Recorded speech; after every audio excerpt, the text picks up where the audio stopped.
Hello, my name is Lydia and I'm from Mexico City. I traveled to the United States in 1989 when I was 17 years old. The journey crossing from Mexico to the U.S. was quite simple. I first had to travel to Tijuana from Mexico City on a bus that took around 2 to 3 days. Once I had arrived in Tijuana, my close friend and I started our hike up mountains and down steep hills. We then arrived in San Andreas, California on the border. The border fence was maybe 6 feet tall or less, with big holes and some parts of the fence were completely missing. Once we officially entered into the U.S., we rushed to a nearby mini-mart, which was something like I'd never seen before.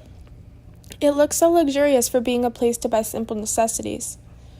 We then stayed for 2 hours reading magazines, trying to fit in and seem normal. After that, we finally felt free as we roamed around the state of California. Conditions in my home country were absolutely terrible. The lack of economic stability made it extremely difficult to find a good-paying job to keep food in my stomach, keep shoes on my feet, and clothes on my body.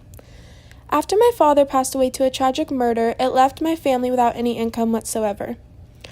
I knew I had to leave school and jump right into the workforce, working for my uncle, washing cars, delivering furniture, but all of that wasn't good enough to keep a steady living. So I had to make a big sacrifice to leave my family and get a good job in the States.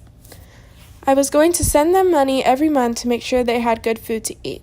I had also left for a better future for myself, knowing that there wasn't one in my home country. I left knowing I wouldn't have much money, no home, and not knowing a single word of English.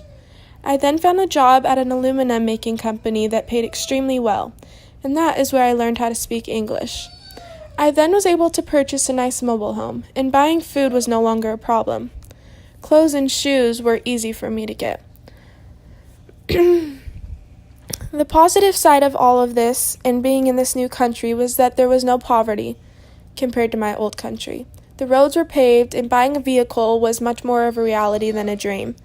Although I am thousands of miles away from my family, I still keep in touch by calling, texting, and visiting them once or twice a year.